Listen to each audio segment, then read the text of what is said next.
쏘리, 미안.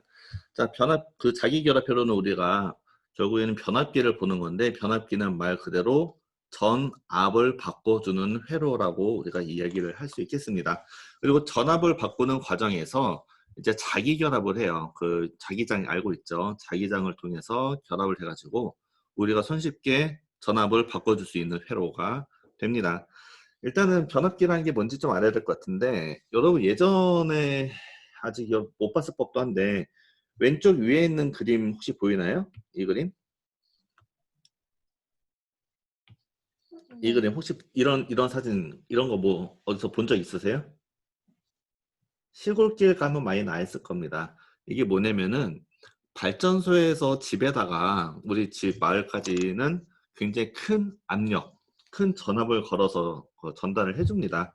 도중에 전력 손실이 있기 때문에 전압값을 굉장히 크게 보내주는데, 어쨌든 우리가 몇만 볼트를 갖다가 집에다가 넣을 건 아니잖아요. 그래서 몇만 볼트가 되는 거를 이제 낮은 볼트로 바꿔주는 역할을 하게 됩니다.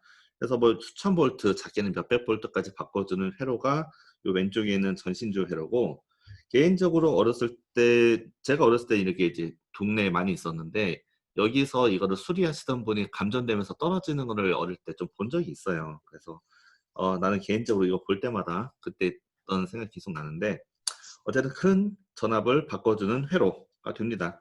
요즘은 이제 도시개발 계획이 시행이 되면서 이 회로가 전부 다 땅속으로 들어갔어요. 그렇기 때문에 어느 순간부터 전신주가 많이 없어지는 것을 볼 수 있을 겁니다. 그리고 대부분의 도시에서는, 신도시에서는 전봇대 없이 이거를 다 그 땅 속에 묻어가지고 그 위쪽으로 노출된 곳에 위험하거나 아니면은 시각적으로 보기 싫은 것들을 많이 없애기로 했습니다. 자, 그 아래에 있는 가정용 변압기는 아마 여러분 많이 봤을 거라고 예상이 되는데, 이런 적이 있었어요. 예전에 우리나라는 110V를 썼습니다. 그리고 어느 순간 집에서는 이제 220V를 썼어요.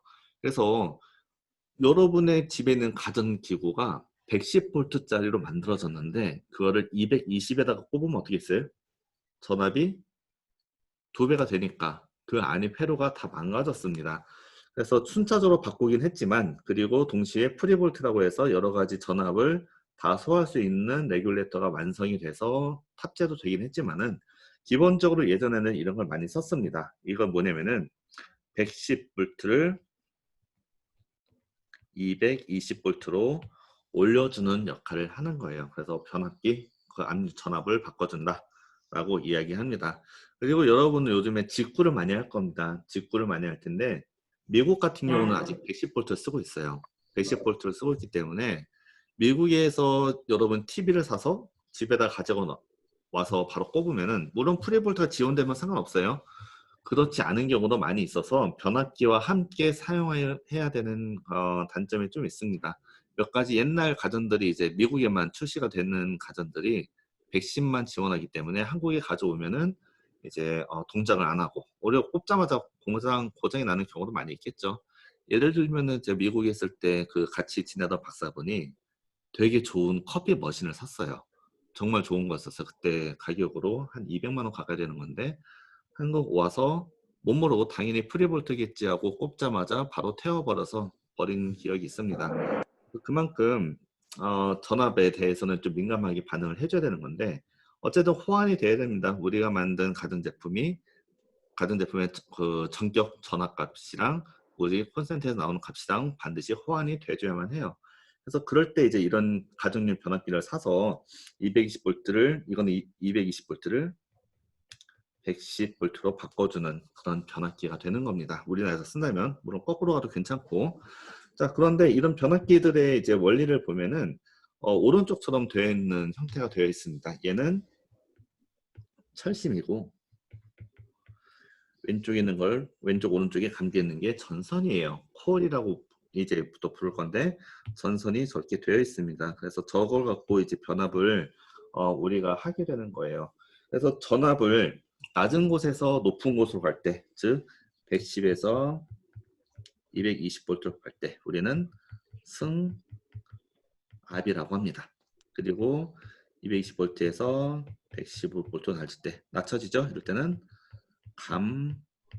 감압이라고 합니다. 그래서 승압, 감압을 할 때 오른쪽에는 이 모양의 형태 트랜스포머라고 부르거든요. 이런 트랜스포머를 갖다가 많이 사용을 하게 되는 거예요. 근데 트랜스포머에 대해서 간단히 오늘 물리적인 현상, 어떤 물리적인 일이 일어나는지를 우리가 관찰을 해볼 건데, 간단히 이렇게 보면 이렇습니다. 요거를 우리가 반으로 나눠요. 반으로 나눠서 왼쪽과 오른쪽을 나눠서 이야기하는데, 왼쪽은 프라이머리 코일이라고 합니다. 왼쪽이 프라이머리 사이드, 오른쪽이 세컨더리.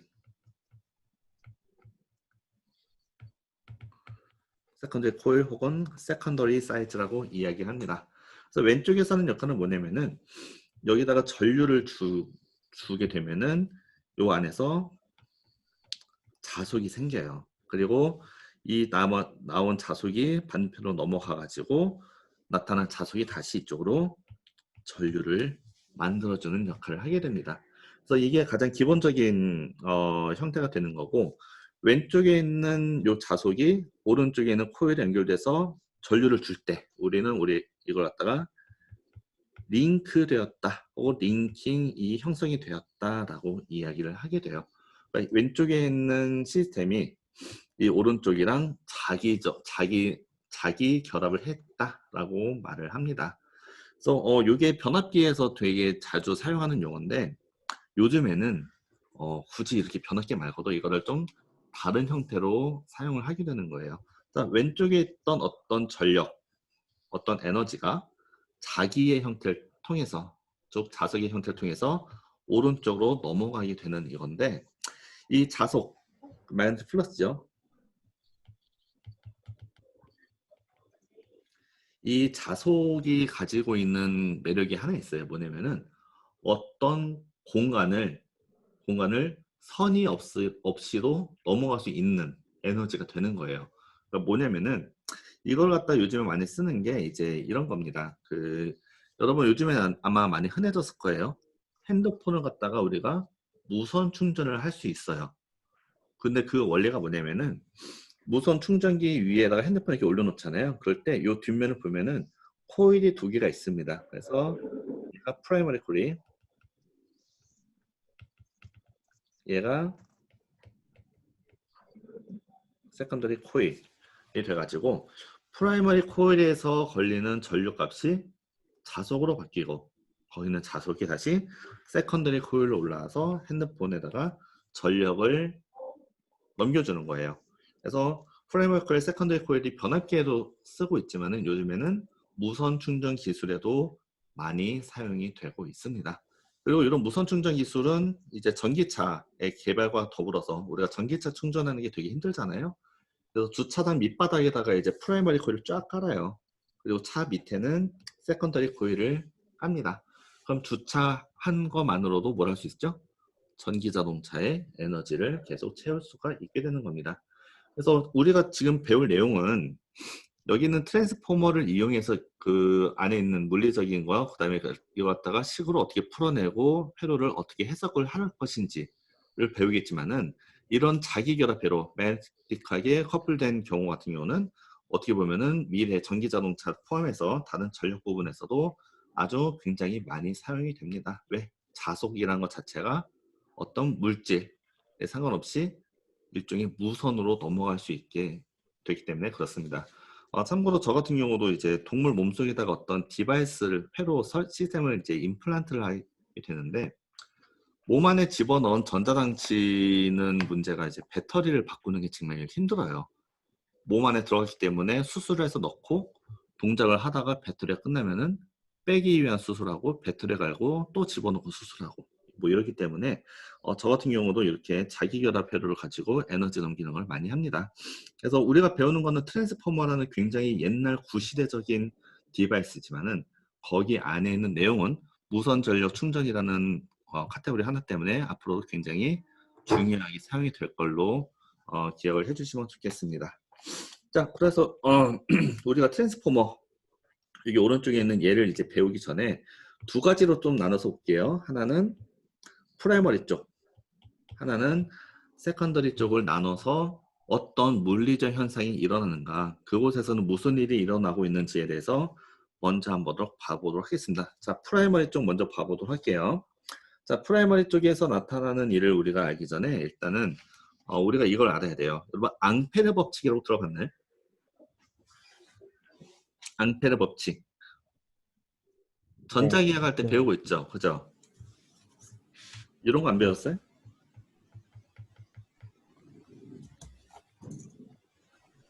그렇습니다. 앙페르 법칙이 뭐죠? 뭐 식을 이렇게 쓰면은 마치 무슨 회전 자기장이 회전하고 뭐 유도전류 밀도가 올라오고 이렇게 생각할 수 있겠는데, 이렇게 생각했으면 이거를 이렇게 복잡하게 생각하지 말고 간단하게 봐봅시다. 정성적으로 봐봅시다. 자, 패러데이가 옛날에 한 실험인데, 전류가 이렇게 도선에 흘러요. 도선에 흘렸을 때 주변에 자기장이 이렇게 나타난다는 것을 관측을 했습니다. 그쵸? 기억나죠? 네. 그래서 이때 자기장이 흐르는 방향을 우리가 쉽게 알기 위해서 어떻게 했죠? 이렇게 방향을 정할 때 두 가지를 쓰는데, 하나는 오른나사 법칙, 하나는 오른손의 법칙. 이 두 가지를 사용을 하게 돼요. 자, 이거 사용을 하게 되는데, 우리는 오른손 법칙을 쓰도록 합시다. 자, 엄지손가락 방향으로 전류가 흐를 때 나머지 네 손가락 방향으로 자기장이 형성이 된다 라고 이야기를 합니다. 그래서 엄지손가락 올라갈 때 이 방향으로 자기장이 형성이 된다 라고 하는 거죠. 그죠? 그래서 왼쪽에서 네. 보면 전류가 올라가면은 빙글 돌아서 생기게 되더라 라고 하는 겁니다. 그럼 요 법칙을 이용해서 여기다가 한번 해봅시다. 자, 전류가 이렇게 흐르고 있어요. 자, 이렇게 흐른다고 쳤을 때 우리가 오른손가락으로 전류 방향을 저렇게 돌리고 나면은 자기장은 어느 방향으로 흐르죠? 위쪽이요. 요 위쪽으로 흐르겠죠. 그죠? 네. 그 다음에 일로 전류가 흘러도 이쪽으로 흘러도 위쪽으로 흐를 겁니다. 그래서 요거를 전체적으로 크게 보면 어떻게 되냐면은 자기장은 이렇게 생기는 거예요. 물론 아래서 위쪽으로도 올라가고 있죠. 이런 형태로 자기장이 형성이 됩니다. 자, 이게 이렇게 자기장이 형성이 되는데, 일단 이 자기장을 갖다가 우리가 어떤 물리량을 통해서 계산을 해야 되는 거잖아요. 그래서 이제 두 가지에 해당되는 용어를 우리가 배울 건데, 하나는 자속이라는 걸 배울 거고, 두 번째는 쇄교하는 자속이라는 걸 배울 겁니다. 단위는 얘는 이렇게 쓰고 얘는 남들을 갖다가 쓰게 되는 거예요. 자, 일단 자속이라는 건 뭐죠? 자속은 이제 여러 가지로 불리는데, 뭐 자속, 매드, 플럭스, 뭐 자속, 그 자기장 밀도, 뭐 여러 가지 이야기가 있는데, 우리는 그냥 자속이라고 통일합시다. 자, 매드 플럭스, 자속이라는 거는 뭐냐면은 이렇게 올라가는 자기장들 있잖아요. 자기장들. 얘네들의 세기를 어떤 단면적에 걸리는 이 자기 선속의 양으로 우리가 정의를 해요. 그때 어떤 면적으로 지나가는 자기련선, 이 선들의 개수, 이 양, 일종의 밀도 같은 개념입니다. 그래서 그걸 우리는 자속이라고 이야기하는데, 우리는 지금 전자기학이 아니고 회로이론이니까, 우리가 회로이론 안에서는 우리가 포커스 어디에나 맞추냐면은 요 안에 있는 요 면적에만 맞춥니다. 자, 저기만 맞출 거예요. 그럼 전류값이, 전류가 걸리면은 저 면적 안에 자속이 생깁니다. 그쵸? 네. 그리고 전류가 세면 셀수록 자속은 더 세지게 될 겁니다. 맞나요? 네. 자, 그래서 여기 사이, 요 안에만 볼 거예요. 우리는 다른 데 안 볼 거예요. 다른 데는 굳이 회로해서 볼 필요까지는 없을 것 같습니다. 자, 저 안에 면적에 지나는 자기력의 세기를 우리는 자속이라고 이야기합니다. 자, 그래서 그런 파이로 나타내는데, 자, 이제 쇄교하는 자속이라는 걸 또 이야기해요. 쇄교라는 거 뭐냐면은, 정확하게 쇄교라는 말에 대해서 명칭을 하면은, 코일에 흐르는 전류에 의해서 생기는 자속이 코일 형성 단면적을 통과하는 것이라고 이야기합니다. 즉, 코일 면적을 통과하는 거라고 이야기를 해요. 그러면 어떻게 본다면은 지금 아까 우리가 회로 이론 안에서는 저 안에서만 보자고 했잖아요. 그거랑 자속은 똑같다라고 우리가 볼 수 있는데, 하지만은 우리는 뭘 할 거냐면은 저기 안에 지나는 저 턴이 하나가 아니라 이렇게 2개 혹은 3개 이렇게다가 이렇게 여러 개를 붙일 겁니다. 붙이는 때 둘 다 커런트는 이 방향으로 흐른다고 해요.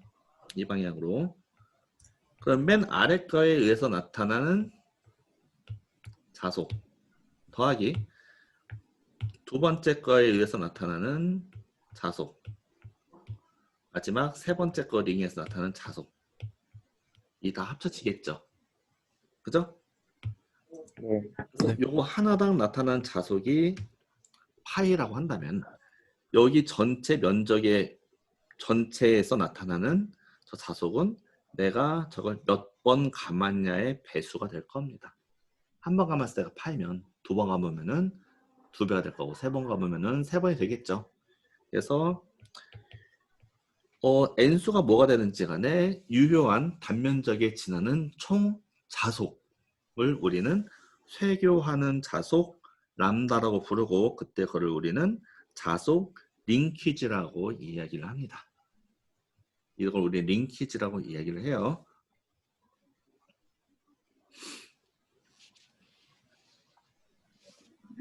아시겠죠? 네. 그래서 자 이쪽을 링키지라고 부르고 그 다음에 저게 여러 번 이렇게 쭉 여러 번 감기했다고 친다면은 턴수가 하나, 둘, 셋, 넷, 다섯, 여섯, 일곱, 여덟, 아홉, 열, 하나, 열둘, 12턴이거든요. 12턴이니까 이거가 총 몇 개였다는 소리예요? 12개가 되는 겁니다. 뭐가? 링퀴즈 걸린 자속이, 그러니까 쇄교하는 자속 남다 값이 12파이가 된다는 소리입니다. 그리고 이 형태를 우리는 솔레노이드라고 부르고요. 회로 안에서는 얘를 갖다 뭐라 부르냐? 그 유명한 인덕터다라고 부르는 겁니다.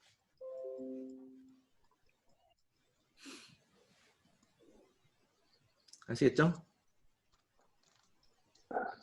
자, 그럼 저렇게 나와 있는 인덕터에다가 이제 우리가 뭘 해볼 거냐면은 한번 전류를 한번 흘려봅시다. 여기다가 자, 이렇게 올라가서 여기다가 전류를 한번 흘릴 거예요.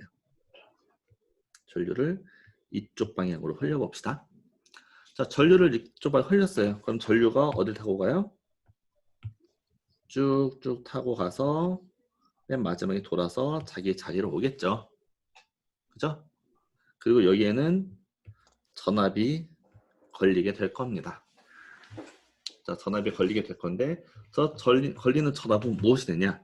자, 이 커런트가 있고 전압이 있어요. 그러면 이제 우리가 두 가지 이미 여러분이 배운 것들은 뭘로 되어 있죠? 인덕터의 정의를 통해서 우리가 배운 적이 한번 있었는데 뭐죠? V는 DT분의 DI. DT분의 DI라고 배웠었죠. 네. 그렇죠? 자, 이게 우리가 보고자 하는 관측 1번.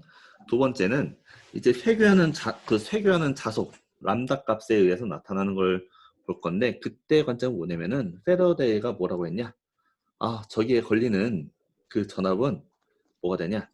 dt분의 d 람다가 된다라고 합니다. 이게 패러데이가 이렇게 이런 것이다라고 이야기를 했었어요. 그죠? 우리 람다를 배웠습니다. 람다는 뭐가 된다? n 곱하기 한 회에 걸리는 자속 파이가 됩니다. 그래서 쟤를 갖다가 이렇게 쓸 수가 있어요. 그래서 n은 턴수라고 쓸 수가 있는 겁니다. 그렇죠? 네. 근데 우리는 회로를 할 때 요 i에 의해서 변하는 걸 보고 있는 거지 이렇게 자소를 갖다가 다 함께 계산하기엔 좀 양이 많아요. 그리고 여기 안에 걸리는 자속은 사실 전류에 의해서 유도가 된 거죠. 그렇죠? 네. 그리고 V가 i의 함수가 되었으면 하는 바람이 있는 겁니다. 그래서 요걸 갖다 이제 식을 어떻게 바꾸냐면은 좀 딴 데 좀 들어갑시다.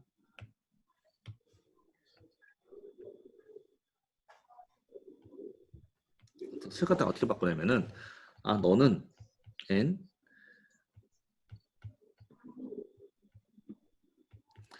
우리가 i라는 값에 의해서 변하게 하고 싶은 거예요. 그래서 얘다 di로 놔줍니다. 어차피 같은 거죠. 그쵸? 네. 네. 이렇게 봤을 때 저기 위에 있던 이거와 위에 있던 이거와 이거를 잘 봐봤더니 이걸 이렇게 정의하면 되는 거 아닌가? 얘가 L 값이면 되는 거 아니에요? 네. 네. 네. 맞죠? 그래서 L이라는 거는 N D I분의 D 파이로 정의를 할 수 있겠습니다. 그리고 이 L이 뭘 의미하냐면은 인덕터라는 거는 단위 전위당 가장 많은 얼마나 많은 자속을 만들어내는가. 전류가 조금 변할 때 얼마 많은 자속을 만들어내는가. 그리고 당연히 그 자속의 수는 쇄교 자속과 관련되니까 거기다가 n을 곱한 것이 되겠구나 라고 우리가 생각할 수 있는 겁니다. 그러니까 전류가 변하는 거에 따른 저 자속의 민감도라고 생각할 수 있겠죠. 어떻게 보면은. 그죠? 네. 네. 그래서 요거를 갖다가 우리는 인덕턴스인데 뭐라고 하냐면은 지금 이 현상은 아까 보고자 하는 여기서 요 왼쪽 프라이머리만 지금 보고 있는 거죠. 그죠? 그죠? 그래서 오른쪽에 없는 네. 상태라면 뭐만 있어요? 그냥 인덕터 하나만 있는 거잖아요. 맞죠? 네. 그래서 세컨더리 쪽과 상관없이 그냥 나 자신만 갖고 놀기 때문에 얘를 뭐라고 부르냐? 셀프 인덕턴스라고 부릅니다. 자기 자신이 만들어낸 인덕턴스.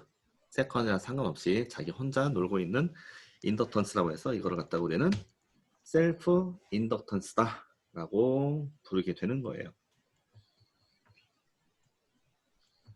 그쵸? 네. 자, 그리고 아까 앞에서 봤듯이 쇄교에는 자속은 하나에 통과하는, 그러니까 코일 하나당 지나는 자속의 n수가 될 겁니다. 다 전체 합은. 그리고 그거는 여기 명칭에 의해서 뭐가 돼요? L, D, I는 N, D, 파이가 되죠. 네. 그죠? 둘 다 양번 척분하면 어떻게 돼요? L, I는 N, 파이가 될 겁니다. 그래서 전체 쇄교하는 자속은 L, I라고 우리가 먹일 수 있을까? 아니, L, I가 된다라고 이렇게 이야기를 할 수 있을 겁니다. 맞죠? 그죠? 네. 네. 자, 그러면 일단 우리가 프라이머리 쪽을 봤는데 프라이머리 쪽만 한번 봐봅시다. 여기에다가 우리가 어떤 전류값을 흘려준다면 자기 자신에 의해서 여기에 V 값이 걸리게 될 거예요. 이거는 왜 L이 붙었는지 모르겠어요. 근데 어쨌든 프라이머리 쪽에 있는 V 값이 걸리게 됩니다. 그리고 그 프라이머리에 걸리는 전압값은 dt분의 n dt분의 t 파이 혹은 L dt분의 i라고 하고 얘를 우리는 셀프 인덕턴스라고 부른다라고 이야기를 합니다. 그렇죠? 네. 자, 그럼 프라이머리 쪽에서 나타나는 거는 사실 이게 다예요. 프라이머리 쪽은 별거 없습니다. 프라이머리 쪽에서는 그냥 자기 자신이 걸리면은 거기에 걸린 볼테이지가 L dt분의 ti가 된다가 답니다. 근데 이제 앞에서도 설명드렸지만은 프라이머리 쪽에서 만들어낸 이 자속 쇄교하는 자속 전체가 세컨더리 쪽에다가 영향을 준다라고 했죠. 그죠? 그죠? 그래서 이 세컨더리에서 어떤 일이 벌어지는지를 한번 봐볼게요. 자, 이제 프라이머리 쪽은 됐고 이제 세컨더리 쪽을 한번 봐봅시다. 일단은 세컨더리 보기 전에 우리가 알기론 인덕터가 이렇게 있으면 코일이 이렇게 걸렸으면 자속은 이 방향으로 나가죠. 그렇죠? 네. 이 방향으로 나가고 다시 자기 자신 이렇게 돌아오는 형태가 되는데 이제 여러분이 전자기 할 때 경계 조건을 해보면 알겠지만은 이런 철심 있잖아요. 강자성체. 이런 강자성체, 특히 철같이 이런 강자성체가 있으면은 얘네들의 플럭스들이 이 자성체 밖으로 잘 못 나가요.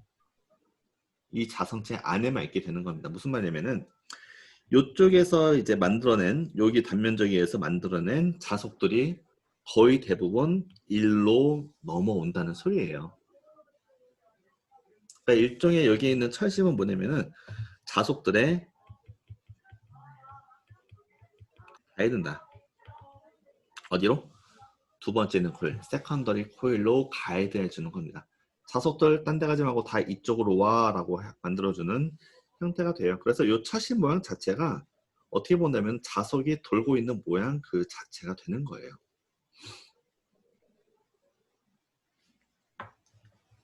자, 그래서 우리가 프라이머 쪽에서는 결국에는 커런트가 걸리고 그 커런트에 의해서 나타난 자속이 세컨더리로 전달이 되는 어떤 물리적인 현상을 하나 봤어요.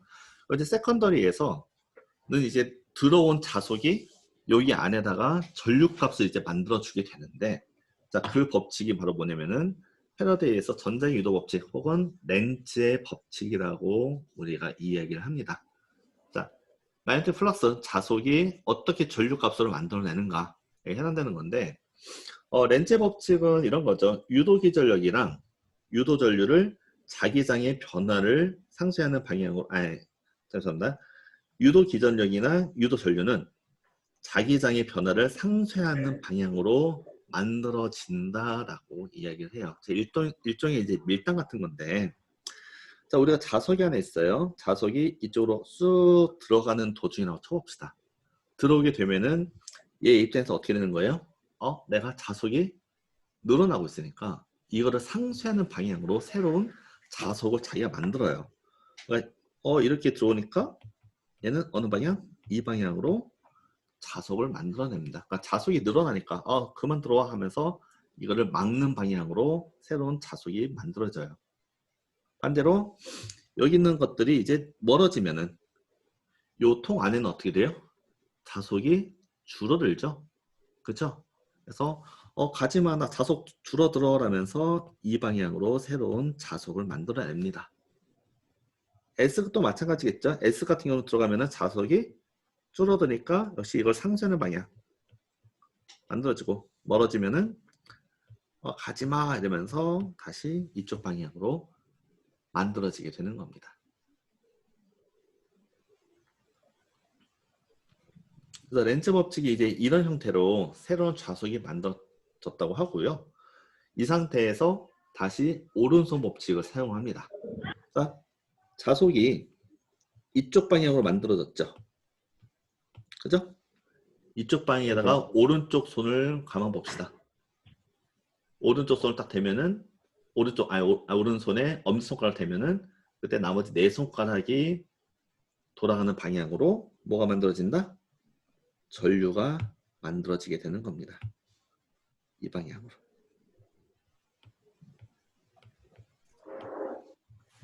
그죠? 네.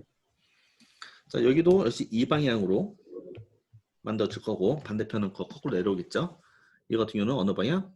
아래쪽 방향으로 만들어지고, 얘도 아래 방향으로 만들어지게 될 겁니다. 그쵸? 네. 그러면은 위로 올라가는 방향 첫 번째 거 봐볼게요. 코일 잘 보이나요, 지금? 잘 보여요? 아씨, 내 그리가 더 안 보이는 것 같아. 자, 코일 방향에 따라서 여기처럼 감겨졌을 때 전반적으로 위쪽으로 올라가는 커런트가 이렇게 만들어지겠죠. 코일 위쪽으로. 그럼 위쪽 쭉 가면 어떻게 돼요? 이렇게 내려가는 커런트가 발생이 될 겁니다. 맞죠? 그죠? 네. 오른쪽은 어때요? 아래쪽으로 내려온다고 했으니까 내려오면은 결국에는 이렇게 지나가는 커런트가 발생하겠네요. 그래서 이쪽 방향 커런트가 나타나겠죠.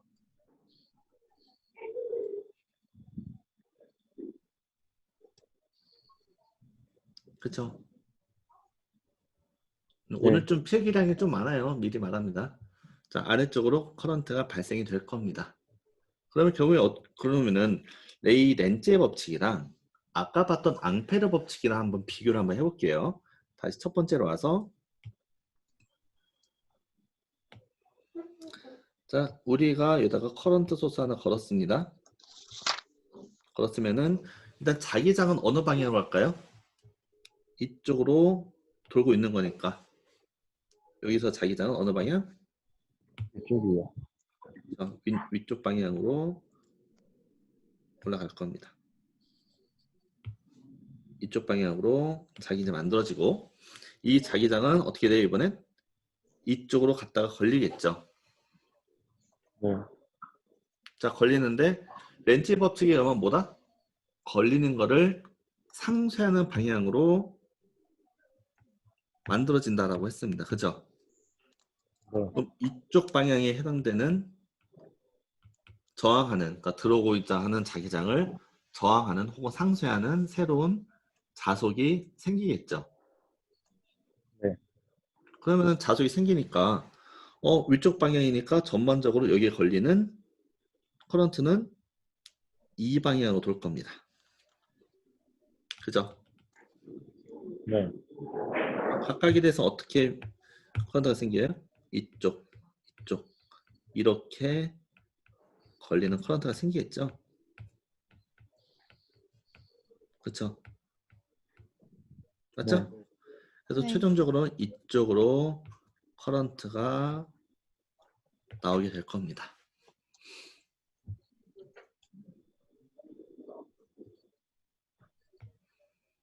그리고 여기에다가 우리가 부하를 걸면 뭐가 걸려요? 거기에 볼테이지가 걸리게 되겠구나 라고 계산을 할 수 있겠습니다.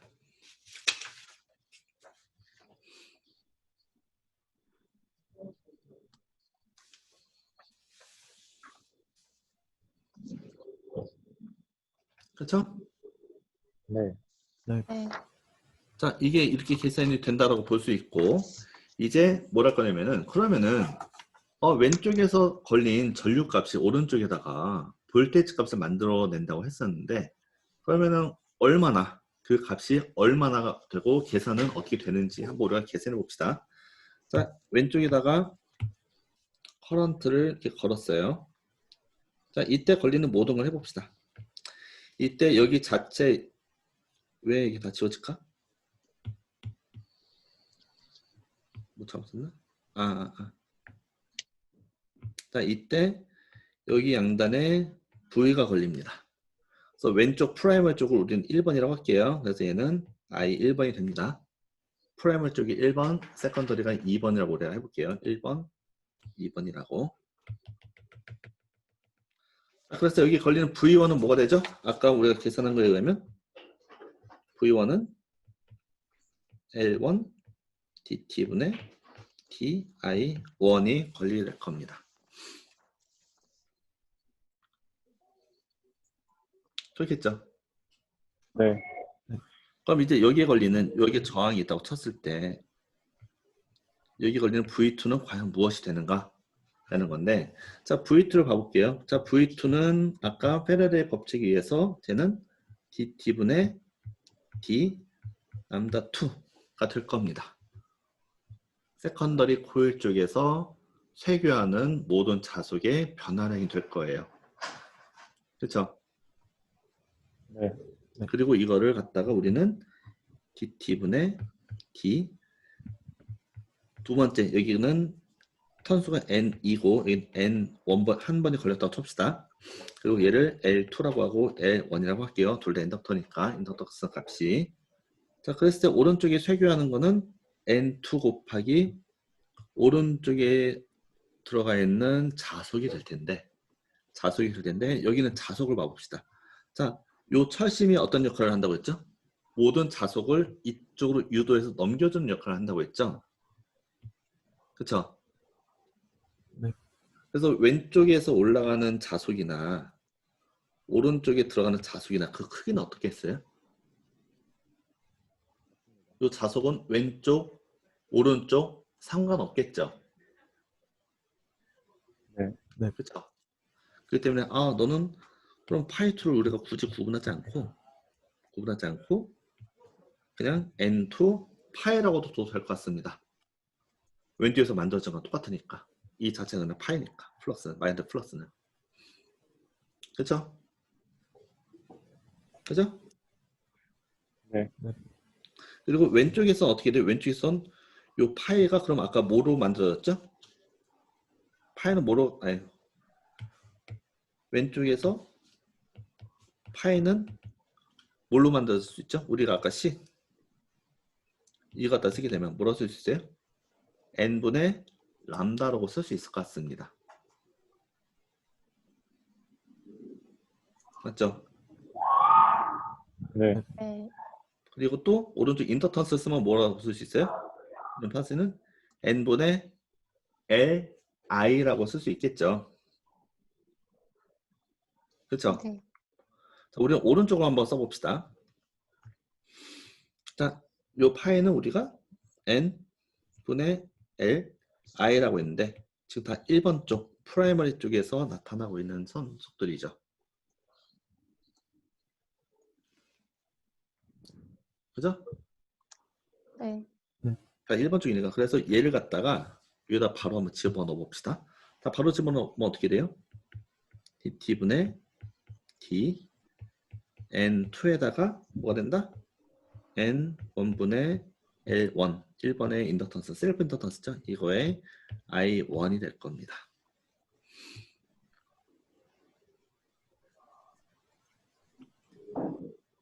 그렇죠?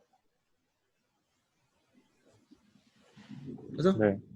그래서 요거 상수, 이거 상수, 얘 상수니까 얘를 앞으로 다 빼버리면 n1분의 n2의 l1의 dt분의 di1이 요 v2에 걸리는 전압이 될 거예요.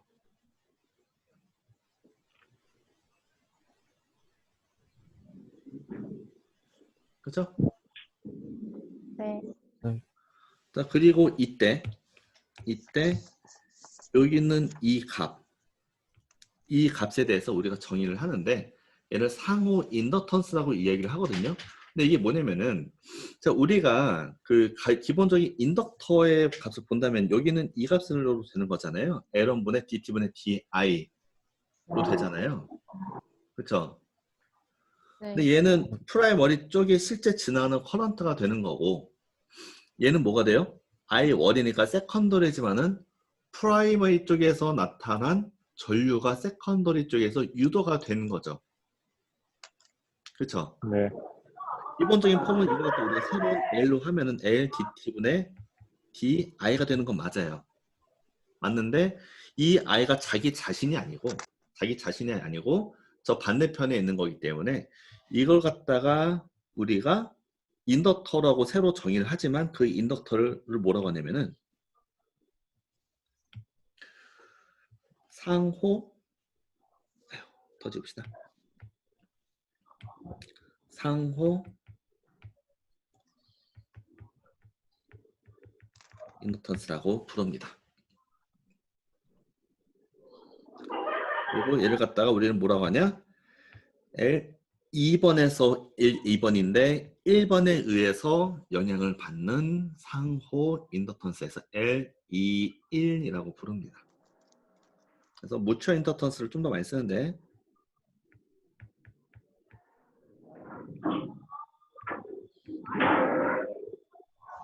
얘를 갖다 우리는 무철 인덕턴스 혹은 상호 인덕턴스라고 이야기를 하게 되는 겁니다.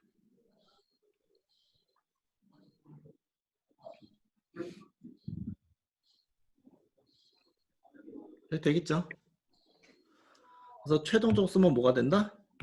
얘를 최종적으로 쓰면은 얘는 V2는 L21 DT분의 DI1이 되는구나 라고 볼 수 있는 겁니다.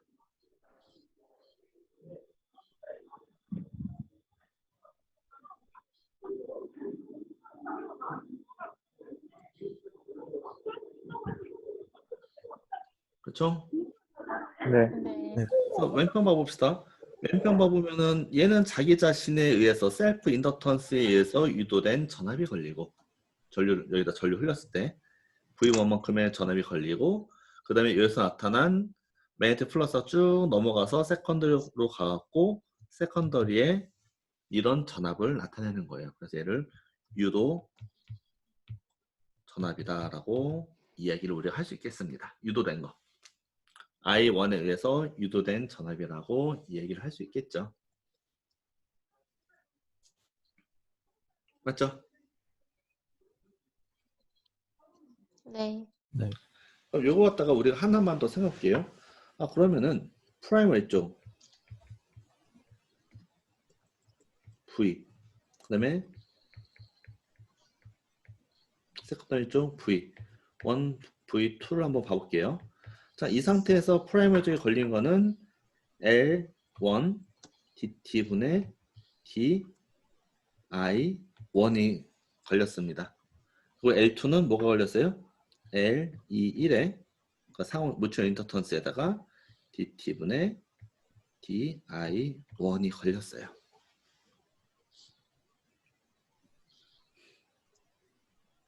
그렇죠? 자, 그럼 이제 우리 간단하게 이제 오른쪽에다가 저항을 빼고 여기에다가도 이제 전류원 얘는 I1이니까 I2를 걸어 봅시다. 이번에 I2를 걸어봤어요. 자, 그럼 기본적으로 어떻게 됐어요? 여기 양단에 걸리는 전압, 전류 이런 것들은 우리가 회로 이론에서 되게 유용하게 사용할 수 있는 거 있다고 했죠. 바로 선형성을 이야기합니다. 그러니까 I1에서 나타난 현상 더하기 I2에서 나타난 현상이 될 겁니다. 그러니까 I1을 지금 이제 떼어버리고 여기다가 이제 저항을 묶어볼게요. 저항을 묶었을 때 이제 위에는 식을 기반으로 했을 때 이제 어떤 일이 벌어질까요?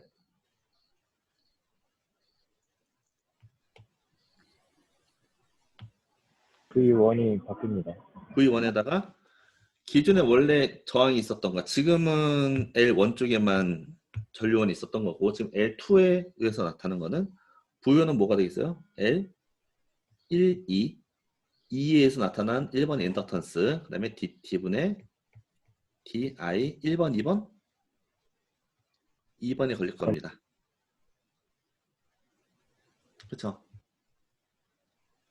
지금 이 상황에선 그리고 세컨더리 쪽도 자기 자신의 셀프 인덕턴스에 2번 셀프 인덕턴스에 의해서 나타난 전압이 또 걸려줄 거예요.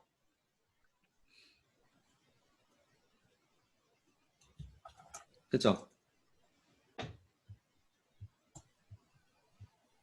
맞죠? 다시 한번 설명해 줄 수 있으실까요? 자, 그러니까 아까랑 똑같은데 이번에는 전류원이 이제 오른쪽에 걸렸고 왼쪽은 저항 성분이 있다고 한번 생각을 해보면 첫 번째 식에서 아까 우리가 계산한 이 반대편을 계산했을 때는 이런 식이 나왔었잖아요. 그렇죠? 근데 왼쪽과 오른쪽이 이제 입장이 바뀌었죠. 그죠? 그랬을 때 여기는 I2에 의해서 유도된 전압이 걸릴 거예요. 그게 뭐가 되는 거예요? DT-벤티 I2에 뮤추얼 인덕턴스, 상호 인덕턴스가 걸린 겁니다. 우리가 요거를 유도했던 건 똑같은 거예요. 단지 1번, 2번만 바뀐 거죠. 그죠? 그럼 두 번째 또 어떻게 되겠어요? 여기다 걸렸으니까 자신의 인덕턴스에 의해서 걸리는 전압. 이 또 이렇게 두 개가 걸릴 겁니다. 맞죠? 이해했어요? 교수님, 근데 그 두 개를 왜 더해주나요? 전류원은 지금은 또 하나뿐인 상태 아닌가요? 지금은 요거만 보고 있는 건데 최종적으로 말하고 싶은 거는 그렇다면 여기에다가 이렇게 둘 다 전류원을 더해주면은 최종적으로는 이런 결과가 나올 거라는 거죠. 아, 네, 감사합니다. 자, 왼쪽에 있는 거는 1번에만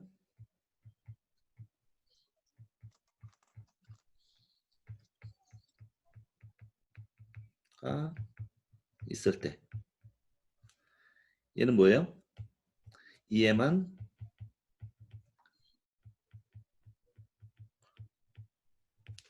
있을 때 그리고 전체는 뭐예요? 둘 다 합하면은 둘 다 있을 때 라고 우리가 생각할 수 있겠습니다. 슈퍼포지션 기본적인 선형 관계를 가지니까 그렇죠? 우리가 예전에 뭘 계산할 때 소스 하나씩 끄고 나서 하나에 대한 영향을 다 합친 거랑 똑같은 거예요. 그렇죠? 네. 네. 자, 이렇게 나왔을 때 이제 우리는 이제 좀 분간을 해봅시다. 얘와 얘는 각각 뭐에 의한 거? 자기 자신에 의한 거. 셀프 인덕턴스에 의해서 나타난 영향. 그렇죠? 네. 얘와 얘는 서로 반대편에 의해서 나타난 영향. 그러니까 유도된 볼테이지가 될 겁니다.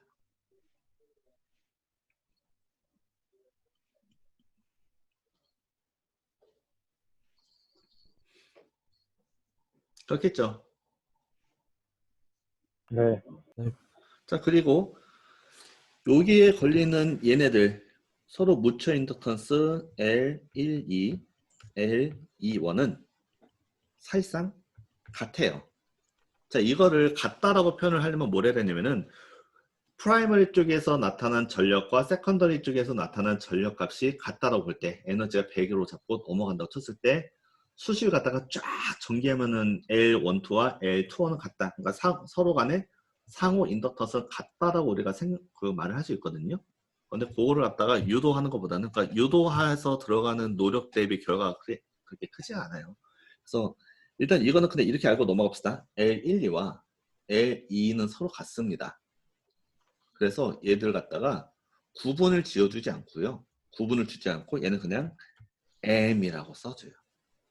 그래서 M이 무추 인덕턴스에 M을 써가지고 얘는 상호 인덕턴스에 의해서 나타난 값이라고 이야기를 합니다. 그걸 우리는 무철 인덕턴스가 된다 라고 이야기를 하는 거예요.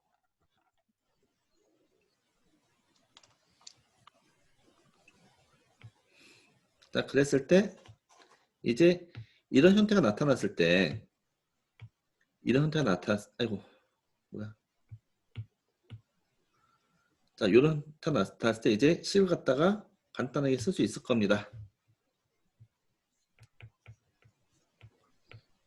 둘했을 때. 자, 프라이머리 쪽 V1은 이제 이렇게 쓸 수 있죠. L1 DT분의 DI1 더하기 M DT분의 DI2. 세컨더리 쪽은 어떻게 돼요?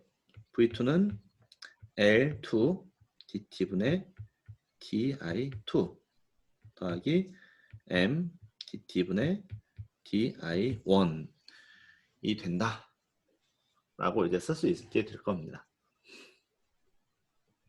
맞죠? 네. 네. 그래서 이 상태에서 요만큼이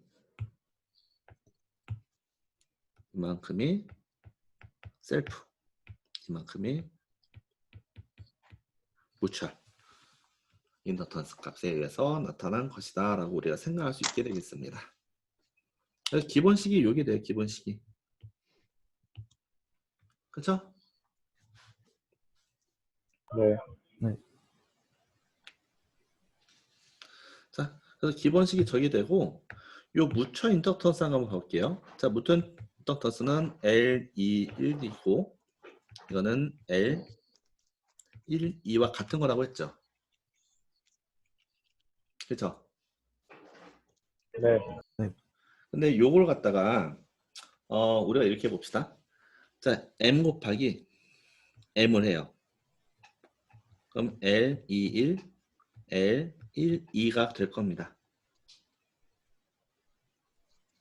그쵸? 맞나요? 네. 요거는 아까 L21 우리가 뭐라고 계산했었냐면 N1분의 N2의 L1이라고 계산됐거든요. 앞에서 돌아가 보시면 아실 거예요. 또 얘는 뭐라고 계산되겠어요? 그러면은 N2분의 N1의 L2가 될 겁니다.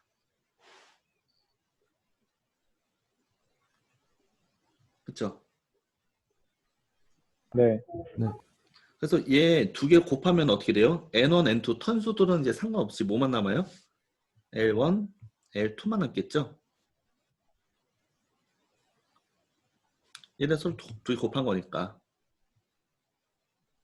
얘 지워지니까 L1, L2가 될 겁니다.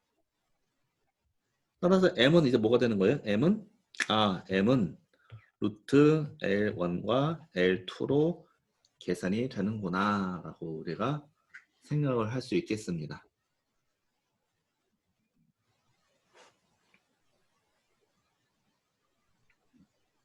맞죠? 네. 자, 그러면 일단 요 뒤에 하나 우리가 보기 전에 지금 여기 상황까지 다 이해했어요? 혹시 질문 있어요? 지금 있는 것까지? 선생님, 그 전류원 크기가 같을 때로 가정하는 거죠? 아니죠. I1과 I2가 크게 달라도 되죠. 식 자체에 보면 I1, I2가 다 따로 변수되어 있잖아요. 네, 감사합니다. 자, 여기까지 좀 질문 있어요? 요 식만 일단 왜 이렇게 나왔는지만 잘 알면 돼요. 이때 M이 이거 된다까지만, 요거까지만 일단 알면 돼요. 자기 자신에 의한 것들, 그 다음에 상대쪽, 반대쪽에 있는 커런 소스가 나한테 유도한 것들이 나눠진다. 그리고 상호 인덕턴스의 개념을 써가지고 저쪽에서 나타난 전류의 변화값이 나한테 그 전압을 어떻게 바꾸는지 새로운 인덕턴스라는 상호 인덕턴스라는 개념이 들어와서 계산을 쉽게 해준다. 자, 여기까지 이해됐어요? 이해되나요? 네. 자, 그럼 이제 이걸 한번 봐볼게요. 자, 이렇게 계산이 되는 건 알겠어요. 그래서 왼쪽에서 나타난 전류 값이 오른쪽에서 얼마만큼의 전압으로 나타나서 변하게 되는지 그리고 그거 사이의 관계를 알겠는데 이제 얘기하고 싶은 건 뭐냐면은 이거의 복잡도에 대해서 하나 말씀을 드릴게요. 이게 간단한 것 같지만 사실 간단하지가 않아요. 굉장히 이제 그 헷갈리게 하는 게 있거든요. 뭐냐면은 자, 요 M 값 있죠. M 물초 인덕턴스 이 값이 원래는 플러스 마이너스가 둘 다 왔다 갔다 해야 돼요. 무슨 말인가? 본다면은 지금 요 세컨더리 쪽을 보면은 코일이 위에서 봤을 때는 시계 방향으로 감겨져 있죠. 그쵸? 네. 근데 이게 거꾸로 감겨져 있으면 어떻게 되겠어요? 커런트의 방향이 반대가 될 거예요. 그럼 일로 나오던 커런트가 이제 반대로 들어가겠죠? 그쵸? 네. 그러면은 요 M 값이 이제 플러스 M이 아니고 얘는 마이너스가 바뀌어야 되는 거예요. 그래서 그러면은 부호가 바뀐다고 했으니 얘가 거꾸로 갔을 때 아니면 얘가 거꾸로 갔을 때 아니면 지금 둘 다 거꾸로 갔을 때 해당되는 게 다 다른 현상이 생기겠죠. 그쵸? 그쵸? 네. 자, 그거에 대해서 한번 먼저 보고 넘어갈게요. 자, 일단은 결론부터 말하면 이렇게 복잡하니까 이거를 쉽게 써보자. 쉽게 한번 해석하는 방법을 한번 우리가 배워보자라는 겁니다. 결론부터 말을 하면은. 자, 일단 아까 우리가 회로를 풀 때 계속 그렇게 아까 보여준 그림을 갖고 풀 수는 없겠죠. 그쵸? 맞죠? 그래서 심볼을 그려요. 트랜스폼의 심볼은 이렇게 생겼습니다.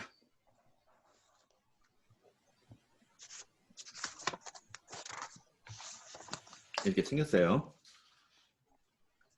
이게 우리가 보고자 하는 트랜스포머인데 일단 요 심볼을 가기 전에 요 심볼만 봤을 때는 오른쪽으로 감겼나 왼쪽으로 감겼나 뭐 이런 거 잘 모르잖아요. 그래서 일단 간단하게 제가 가운데다가 어떤 막대기를 하나 가지고 좀 그려볼게요.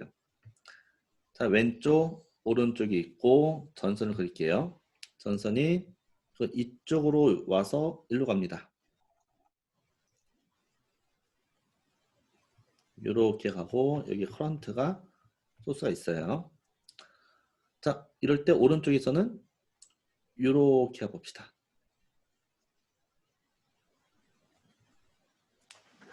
자, 이게 1번 케이스.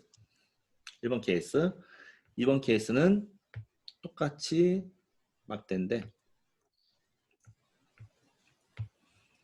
왼쪽으로 가서 아이고 일로 가서 이렇게 갔는데 반대편은 어떻게 되냐? 이렇게 감기는 겁니다. 또 감기는 방향이 달라졌죠, 그죠? 맞죠? 네. 그 다음에 3번 케이스.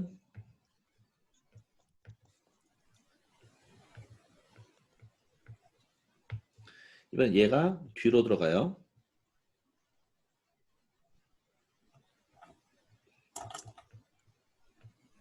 얘가 3번. 얘는 그대로.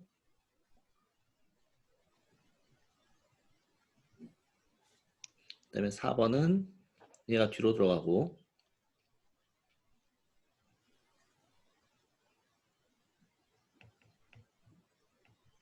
오른쪽이 오른쪽도 뒤로 들어갑니다. 자, 이 4번 케이스가 돼요.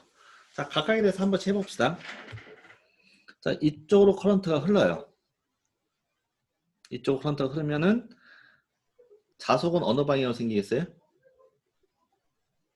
위쪽으로 생겨요? 아래쪽으로 생겨요? 이쪽이에요.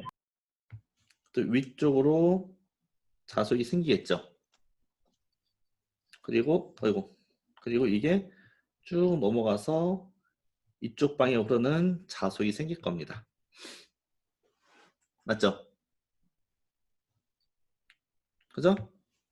그리고 거기에 대항하는 방향으로 새로운 자속 렌즈 법칙에서 그를 대항하는 방향으로 생길 거예요. 그랬을 때 오른쪽에 유도된 커런트는 어느 쪽에 있어요?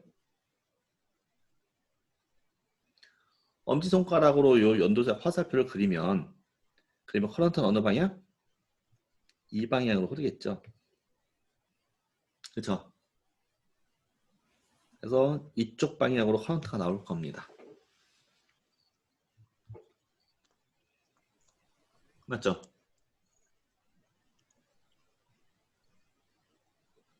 자, 연두색 방향으로 오른손가락 올려봐요.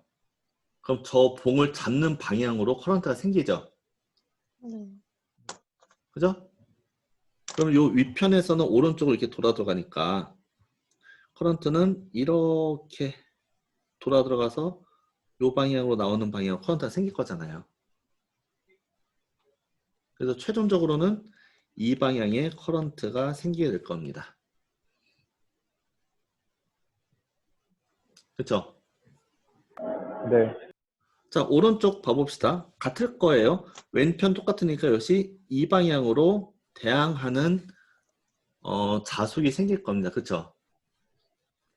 역시 이 경우에도 역시 뭐가 돼요? 위쪽에서 바라봤을 때는 이 방향으로 커런트가 흐르겠죠. 네. 그럼 여기는 커런트 어떻게 들어가? 이렇게 들어가죠?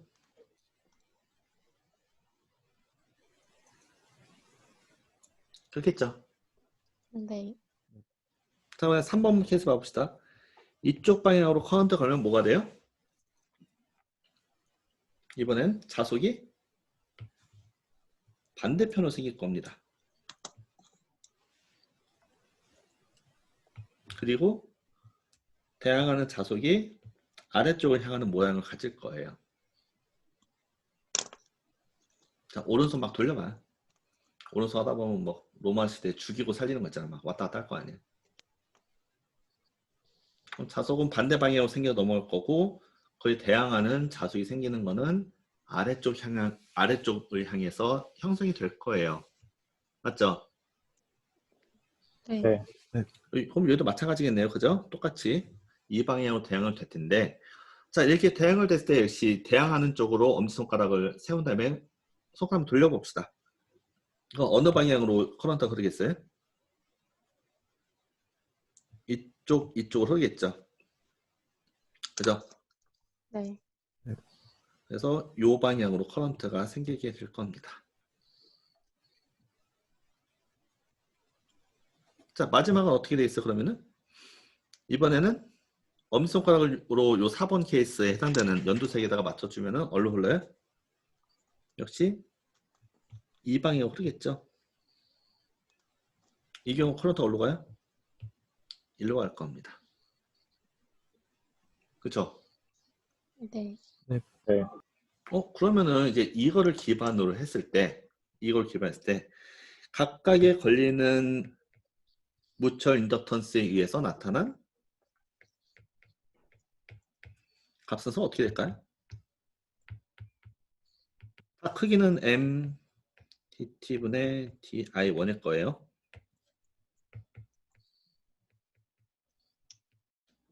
유도된 볼테이지.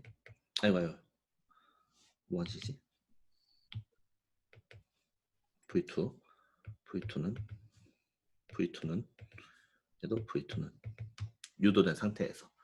자, 각각에 대해서 부호는 어떻게 돼 있어요? 여기에 저항이 있다고 가정한다면은 부호 어떻게 돼요? 첫 번째 거는 플러스 그대로 남겠죠. 근데 2번에서는 어떻게 돼요? 여기 저항이 있다고 친다면 커런트 이쪽으로 흘렀으니까 어떻게 돼요? 얘가 마이너스. 그쵸. 마이너스 값을 가져야 됩니다. 세 번째는 어떨까요? 세 번째도 역시 V2는 뭐가 돼요? 마이너스 값을 가지겠죠. 네 번째는 그대로 플러스 값을 가지게 될 겁니다. 그래서 이런 트랜스포머 같은 경우는 프라이머리 쪽이나 세컨더리 쪽이나 내가 코일을 감은 방향이 굉장히 중요하겠죠. 그쵸? 네. 그리고 그 경우는 총 4가지의 경우가 나올 겁니다. 맞죠? 네. 네. 거기다가 이번에는 커런트를 반대로 걸어볼게요. 그리고 오른쪽에도 커런트를 걸게요. 이러면 경우의 수가 어때요? 엄청나게 많이 늘어나겠죠. 그쵸? 네.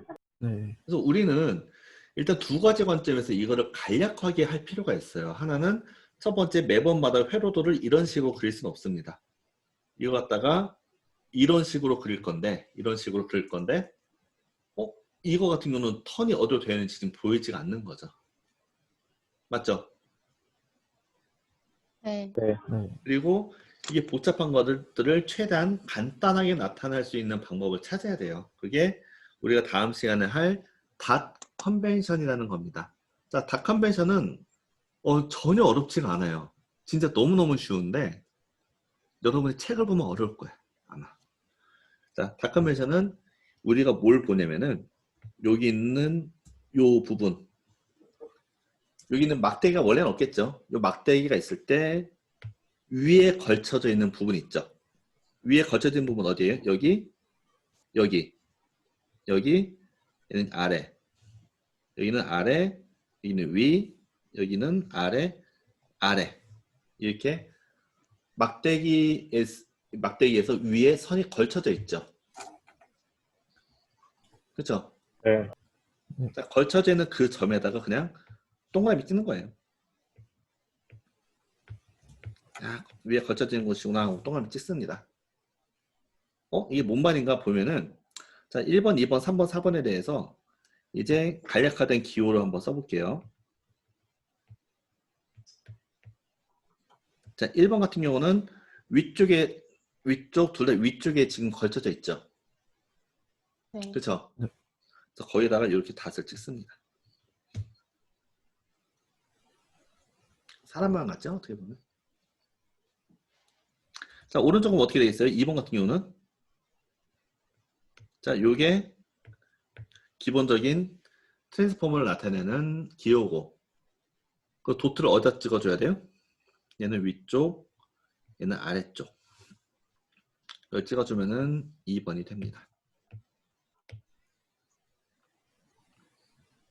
3번은 어떨까요? 트랜스포머 가지고 4번 또 트랜스포머 그려주고 얘는 여기 여기 마지막 4번은 뭐예요?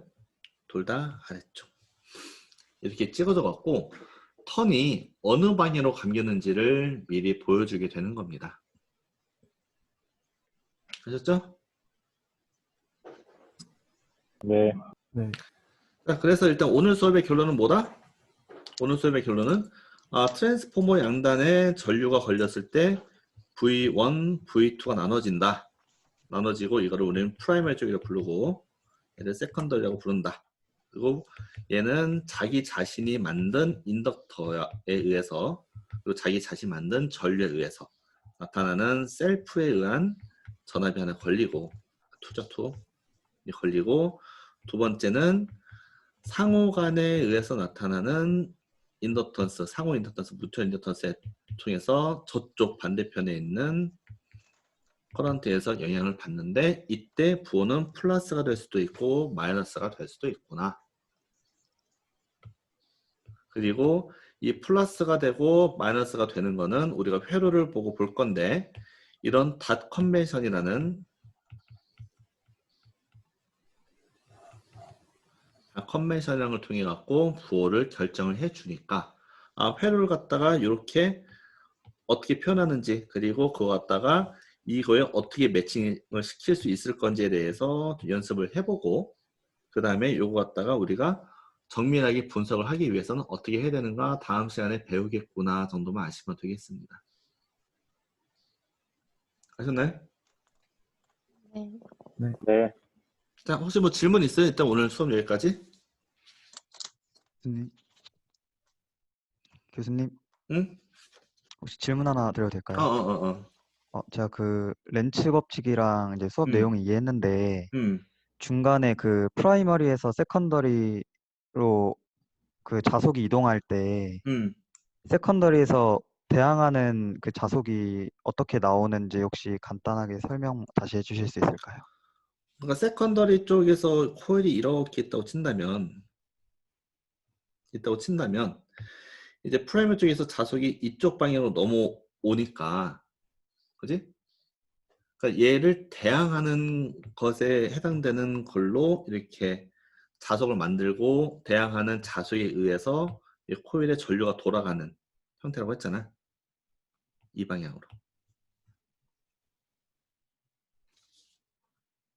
그게 혹시 음, 그 방향의 인덕터에 음. 그 소스가 없을 때 대항하는 그게 나오는 거죠. 소스가 없을 때 나오는데 소스가 있다고 하더라도 그 소스에 의해서 나타난 전류 더하기 유도된 전류가 선형으로 합쳐지는 거죠. 네, 알겠습니다. 그러니까 우리가 예전에 그 수업할 때 막 우리가 회로에 뭐 이거 여러 개 있고 막 이렇게 다 뭐 여러 개 막 계산하고 뭐 한 거 있잖아요. 그죠? 뭐 이렇게 막 되어 있고 뭐 이렇게 뭐 전압 구하라 한다고 했을 때 이거 이상하다. 얘 어디 갔냐? 자, 여기다가 다시 그릴게요. 우리가 계산할 때 얘, 1번, 2번, 3번을 해놓고 하나씩만 있을 때 나타난 값을 갖다가 1번, 2번, 3번 그러니까 1번에 의해서 나타난 볼테이지, 2번에 나타난 볼테이지, 3번에 의해서 나타난 볼테이지 따로따로 계산한 다음에 다 더하면은 이 세 개가 있을 때랑 같다고 했잖아요. 그게 전자과에서 만들어내는 선형성이거든요. 그러니까 이것도 마찬가지예요. 지금 되게 좋은 질문이기도 한데 자, 왼쪽에 이거에 의해서 요만큼의 볼테이지가 걸렸어요. 근데 여기다가 제가 또 커런트 이렇게 묶었다 쳐봅시다. 그러면은 여기에 걸리는 볼테이지는 얘에 의해서 나타났던 원래 볼테이지와 얘에 의해서 나타난 볼테이지가 합쳐진 형태가 될 겁니다. 그죠? 각각에 따라서 이 볼테이지를 만드는 소스가 다르지만은 하나만 걸렸거나 둘 다 걸렸거나 하면 둘 다 없거나 둘 다 있거나 각각에 대해서는 그냥 이 시계에서 나타나주면 되는 거죠. 1번에 의해서 나타난 영향, 2번에 의해서 나타난 영향. 이 V1에 이만큼 걸리고 V2는 1번에 의해서 나타난 영향, 2번에 의해서 나타난 영향이 걸리는 겁니다. 그래서 두 개의 합이 나타나게 되는 거예요. 근데 만약에 V1 자체가 없다. V1 자체가 없으면 얘는 없겠죠. 그죠? 그러면 2번에 의해서 나타나서 걸리는 유도된 전압만 걸릴 거고, 이런 식으로 우리가 이렇게 생각을 하면 될 것 같습니다. 답이 됐나요? 네, 감사합니다. 자, 또 질문 있어요? 자, 중간고사를 채점을 하고 있는데 약간의 좀 시간이 필요해요. 생각보다 창의력이 너무 많아. 약간의 시간만 좀 더 두세요. 최대한 빨리 해서 중간고사 점수를 여러분께 보내드리도록 하겠습니다. 그리고 챕터 10 같은 경우는 다시 말씀드리지만은 교과서에 의존하면은 정말 어려울 거예요. 설명이 좀 불친절하고 좀 중요한 흐름이 아니라 약간 좀 산발적인 느낌이 많거든요. 그렇기 때문에 챕터 10은 여러분이 수업에서 제가 말하는 것만 제대로 이해를 하면은 챕터 10에는 연습 문제도 쉽게 풀리고 할 겁니다. 아셨죠? 그래서 늘 그렇죠. 평소에 공부를 많이 해놔야 기말고사 볼 때 편할 겁니다. 근데 챕터 10부터는 그게 월등하게 편해질 거예요. 꼭 수업에 집중해서 다 여러분 자신이 잘할 수 있도록 만드시기 바랍니다. 자, 질문 없으면 다음 주 화요일 날 이제 요 닷 컨벤션을 가지고 우리가 회로를 분석하고 해석하는 방법에 대해서 한번 배워보도록 하겠습니다. 자, 수고했고 주말 잘 보내고 다음 주 화요일 날 봅시다. 수고하셨습니다. 고맙습니다. 고맙습니다.